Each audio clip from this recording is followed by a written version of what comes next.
Hello. In this lecture, we continue our discussion of message integrity, cryptographic hash functions and digital signatures. In the previous lecture, we discussed that cryptographic hash functions can be used to achieve message integrity. Let's now discuss some properties of cryptographic hash functions. For analyzing a cryptographic hash function, it's useful to have a simple model for it. So a simple model is as follows. A cryptographic hash function should appear to be a completely random mapping from the input to the output. So what do you mean by a completely random mapping? So for a cryptographic hash function that produces an L bit output, for example L equals 128, a completely random mapping from the input to the output means the following. So this mapping is similar to a symmetric key encryption algorithm, but there are some differences. For a cryptographic hash function that produces an L bit output, a completely random mapping means the following. For a given input, the output is selected from among the 2 to the power L possible outputs uniformly at random. For a different input, the output is independently selected uniformly at random from the 2 to the power L possible outputs, and so on and so forth. So it should appear that for an arbitrary input, the output is a value chosen uniformly at random from the 2 to the power L possible output values. And for every input, the output value should appear to be independent of the output value for a different input value. So what is the reason for requiring the mapping to appear completely random? If the input were to map in a predictable way to the output, then it may be possible to efficiently find an input that results in a pre-specified hash value, or to find 2 different inputs that result in the same hash value. So these are the disadvantages of having mapping in a predictable fashion from the input to the output. So for this reason, we require the mapping to appear completely random. Hence, a simple model for a cryptographic hash function with a L bit output is to assume that for any given input, the output is selected uniformly at random from the 2 to the power L possible outputs. So we'll use this simple model to gain further understanding into a cryptographic hash function. The question is, what should the number of output bits L be? For example, should L be 64, or it should be 128, or 256, or 512, and so on. Recall that for achieving message integrity, it should be computationally infeasible to find a message M that has a pre-specified hash value H. That is, it should be computationally infeasible to find a message M such that H of M equals a target H. Suppose an intruder is trying to break this cryptographic hash function and is trying to find a message M that has this hash value H. Suppose the intruder finds the hash values of different random inputs until he or she finds an input that has a hash value H, which is the target hash value. How many inputs would the intruder have to try to find an input with a hash value H with high probability? Suppose the intruder tries n different inputs, then the expected number of inputs whose hash value equals H is this. The claim is that the expected number of inputs whose hash value equals H is n by 2 to the power L. So let's justify this claim. Define the indicator random variable xi to be 1 if the ith input has hash value H and 0 otherwise. So this random variable has only 2 possible values, 1 and 0. Xi is 1 if the ith input has hash value H and it is 0 otherwise. Such a random variable is called an indicator random variable. It indicates whether the ith input has hash value H or not. Define a random variable y equals x1 plus x2 plus up to xn. By the definition of xi, we see that this random variable y equals the number of inputs that have hash value H. So by definition of xi, it follows that y is the number of inputs which have the hash value H. Now let's take expectation on both sides of this equation. Then we get E of y equals E of x1 plus E of x2 plus up to E of xn. But E of x1, E of x2 and so on up to E of xn are equal. They are all equal to expectation of x1 because these random variables all have the same distribution. Each random variable is 1 with this probability 1 by 2 to the power L, and a random variable is 0 with probability 1 minus 1 by 2 to the power L. All these random variables x1 to xn are identically distributed. So hence their expectations are equal. So hence we get E of y equals n times E of x1. But notice that E of x1 is just 1 times the probability that the ith input has hash value h, which is 1 by 2 to the power L in our simple model. So hence we get that E of y is n by 2 to the power L. Hence we have proved this property that the expected number of inputs whose hash value equals the target h is n by 2 to the power L. So how many inputs must we try on average until we get an input which has the hash value h? So we must get one input whose hash value is the target h. So let us set this n by 2 to the power L to 1. Then we get n equals 2 to the power L. This is the number of inputs that must be tried on average until we get an input that has the hash value h. So this is we see that n is 2 to the power L. It is 2 to the power the number of output bits of the hash function. This shows that larger the value of L, more difficult it is for the intruder to find an input with a specified output value h. This is also consistent with intuition. If there are more possible outputs, then on average the intruder should try more inputs to find an input that has a pre-specified hash value h. Here is a numerical example. If L equals 64, then the intruder must try 2 to the power 64 inputs, which turns out to be 1.8 into 10 to the power 19 inputs. This is computationally infeasible. Even if the intruder uses a multi-gigahertz processor, it would take a long time to try these many inputs. It would take several years to try these many inputs, and hence it's computationally infeasible to find an input with a particular hash value. If L equals 32, then the intruder must try 2 to the power 32 inputs on average. That comes out to be 4.3 into 10 to the power 9 inputs. So this is quite feasible. If the intruder uses say a multi-gigahertz processor, then just in some time the intruder can find an input which has the pre-specified hash value h. So this analysis suggests that a value of L equals 68. This analysis suggests that a value of L equals 64 is adequate for achieving message integrity. So for some applications we require the following stronger property. This property is that it is computationally infeasible to find two messages m and m prime such that h of m prime equals h of m. Recall that this is one of the properties of a cryptographic hash function which we discussed earlier in the definition. Later we will discuss an example of such an application. Now let us discuss how large should L be so that it is computationally infeasible to find two different messages m and m prime which have the same hash value. Suppose we find the hash values of n inputs.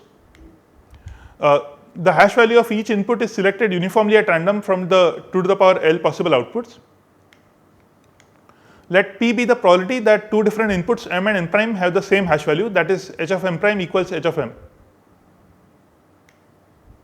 So how large must the number of inputs n be such that P is greater than or equal to half?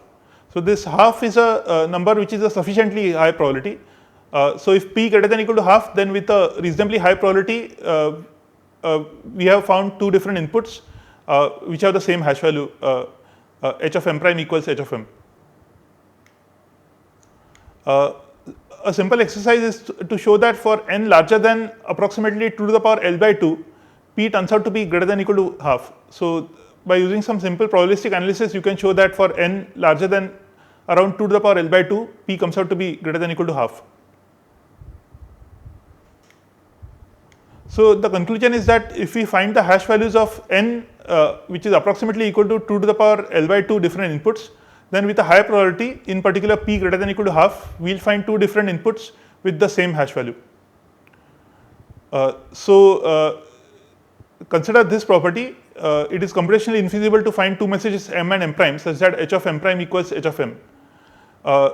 If an intruder finds out the hash values of n which is roughly 2 to the power L by 2 different inputs, then with a high probability of P greater than or equal to half, the intruder will find two different inputs with the same hash value, and hence this property will be broken.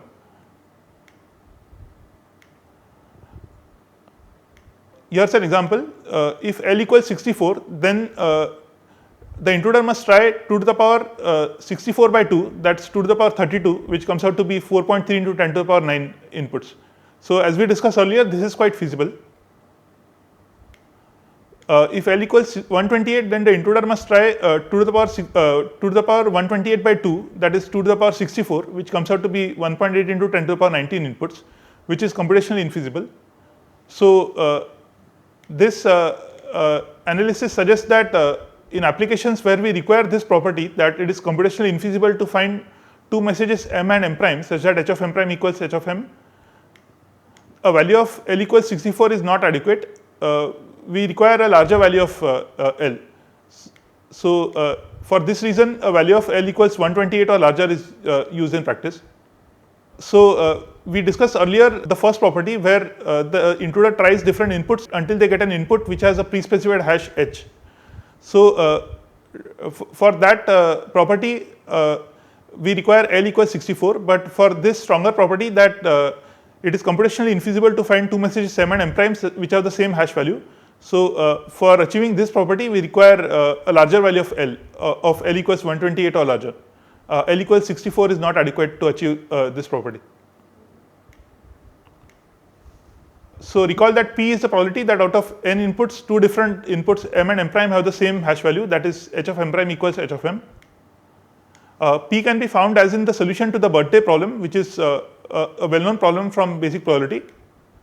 The birthday problem is this: out of a set of n randomly chosen people, what is the probability that two of them have the same birthday? So in this case, assuming that there are 365 days in a year, ignoring leap years, for each person, the birthday is on one of the days uniformly at random chosen from the 365 possible days. So in the context of hash function, the situation is similar. For each input, the output is one of the values from the 2 to the power L possible output values. So for the birthday problem, the situation is similar. Instead of 2 to the power L possible output values for the hash function case, the birthday can be on one of the 365 possible days. So this is a similar problem to this one with just 2 to the power L replaced with 365.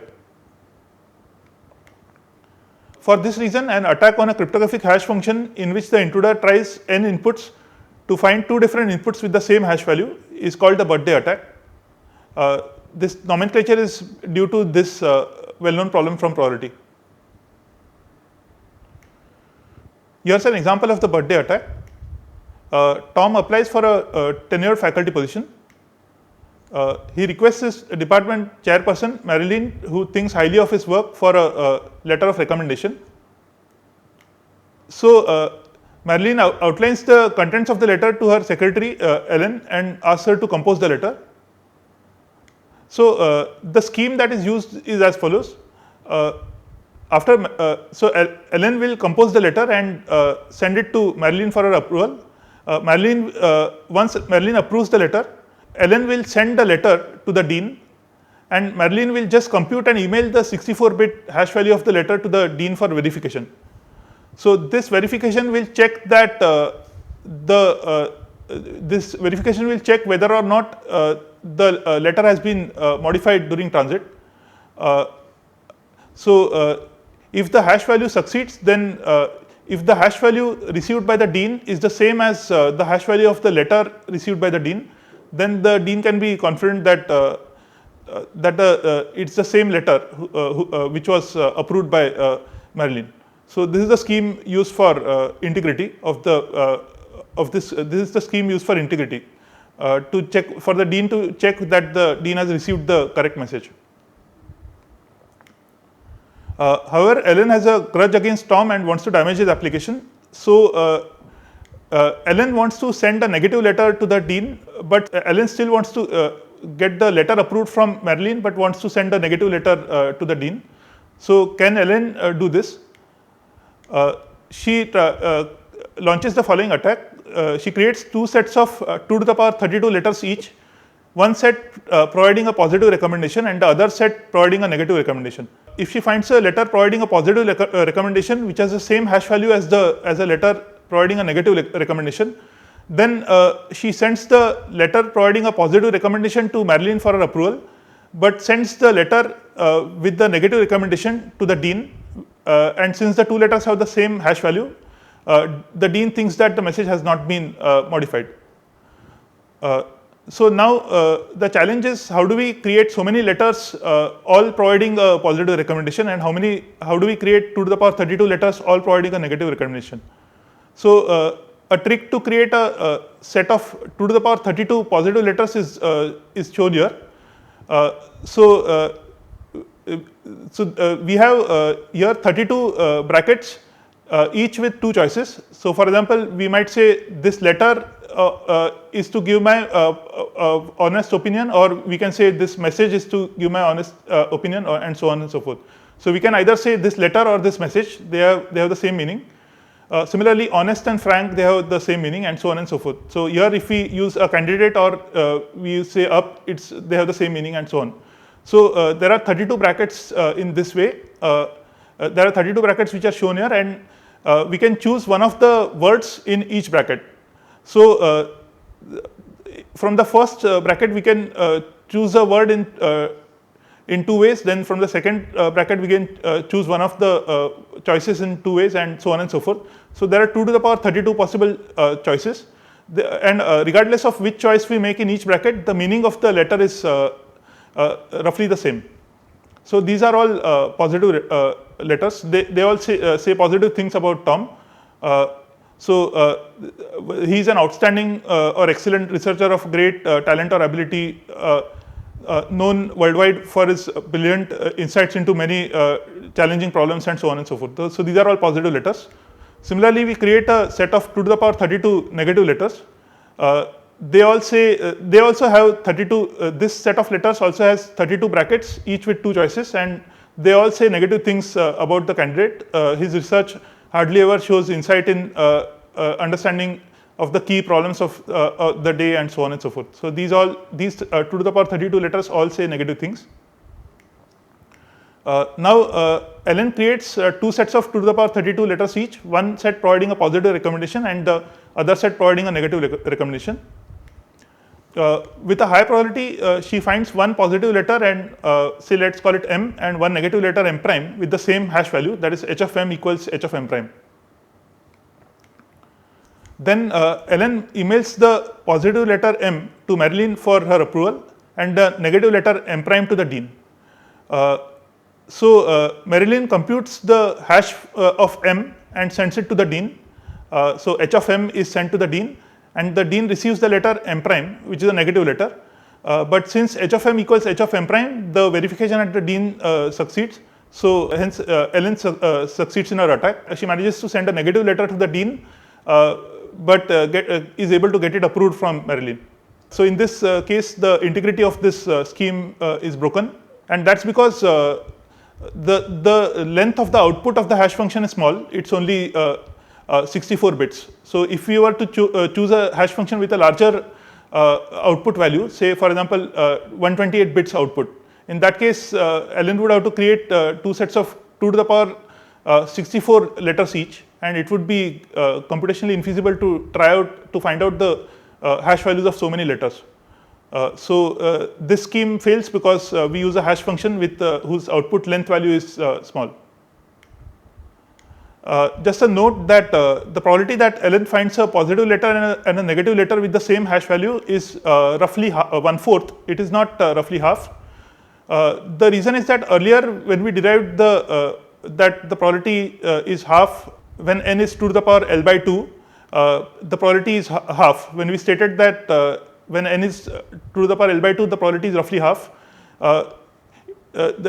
In that situation, the intruder tries out n different inputs until the intruder gets 2 different inputs with the same hash value. But in this case, the intruder tries out creates 2 sets of 2 to the power 32 letters each, and must find a positive letter and a negative letter with the same hash value. So it's not enough to find 2 positive letters with the same hash value. It's not enough to find 2 negative letters with the same hash value. but the intruder must find one positive letter and one negative letter with the same hash value. For this reason, the probability is lower. It's roughly 1/4 instead of roughly half. But still, this is a sufficiently high probability. So, with a high probability, LN is able to find a positive letter and a negative letter with the same hash value and thereby break this scheme. Thank you.